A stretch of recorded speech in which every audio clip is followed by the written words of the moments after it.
Last year, so many interesting things happened on the show. The visual arts sector dared to be different. As for the performing arts scene, the National Theatre was on fire with loads of performances that involved children. That's our lineup on Art House this week. Welcome. I'm Melinda Akinami.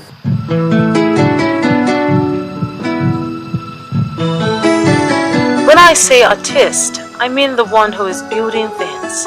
Some with a brush, some with a shovel, some choose a pen.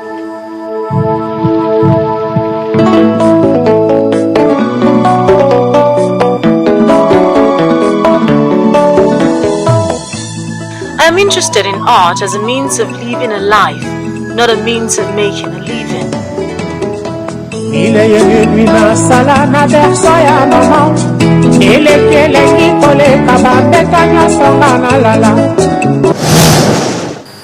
Let's begin with the visual arts sector.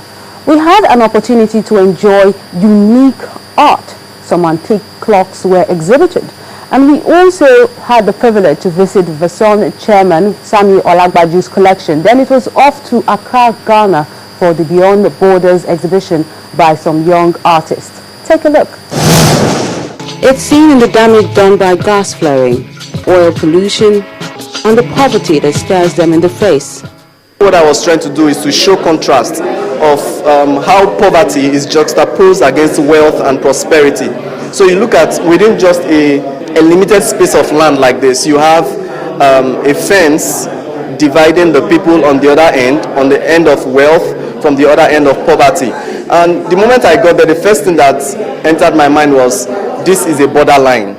Now, borderline, I began to look at it in terms of studying the environment. One of the things that came to my mind was the people on the other end of wealth and riches, which is where the multinationals, they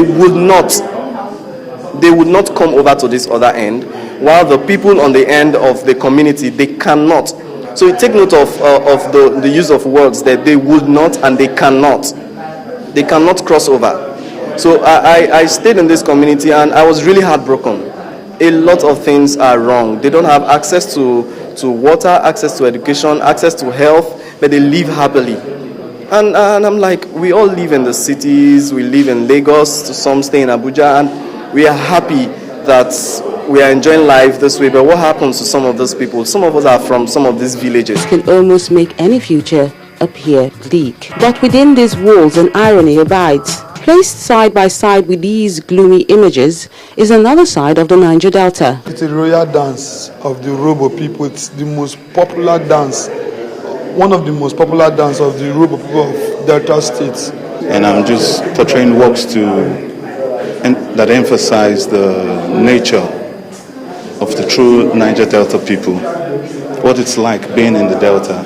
When you're on the creeks in a boat along the creeks, what you will find most of the times. The Benin culture is something that growing up there was this very mystical thing to it that, okay, if you go to the palace, people don't see the Oba. And when I started photography, I found out that all those were lies.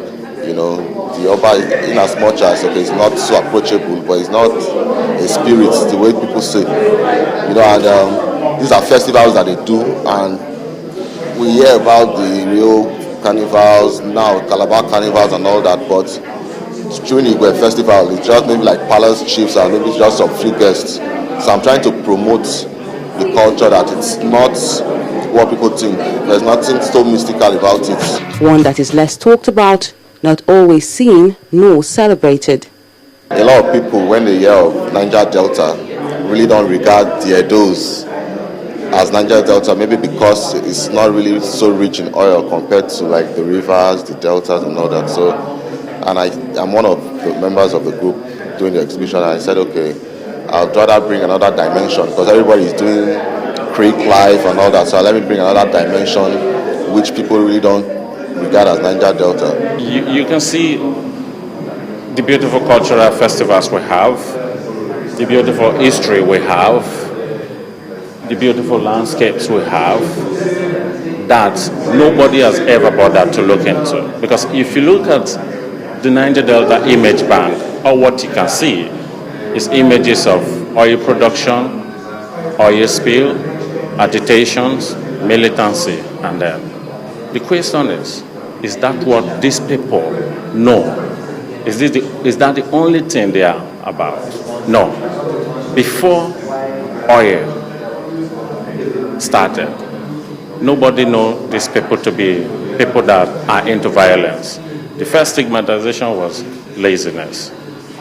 Now, militancy, violence, and stuff like that. So we are trying to use our work, photography as a tool to rebrand, to rebuild the region.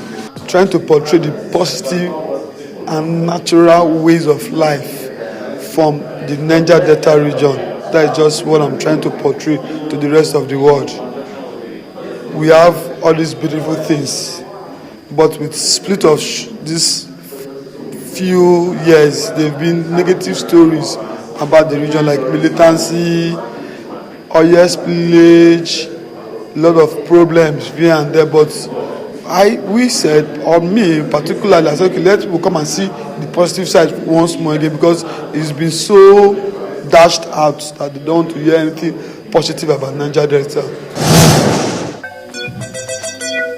As the scorching sun finally embraces the soothing evening breeze, a crowd gathers, while others are still making their way in. And to erase the thought about the art community being ruled by expatriates, this audience wasn't purely white or black, but a blend of colors, young as they were old, coffee as they were cream, listening eagerly while they meet the brains behind the project. The idea is ECOWAS. When we talk about ECOWAS, we're talking about boundaries and breaking these boundaries. And why not? Because we need to see other people doing other things. Nobody is an island.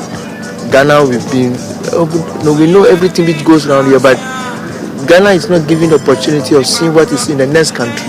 So this is a very good eye-opener for Ghanaians and people living in Ghana to see that just unless in the next two countries, there are people who are creative people, and that this is a very good opportunity for them to see that. It's a wonderful opportunity for us as a cultural institution, because it's important that we show what is happening around the world in Ghana, as well as take what Ghana is doing to the rest of the world.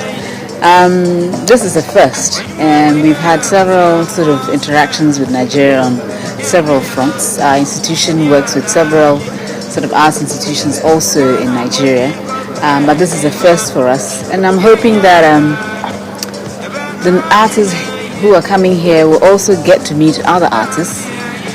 The artists who are here in Ghana will also get to meet the Nigerian art community, so that we start doing more together.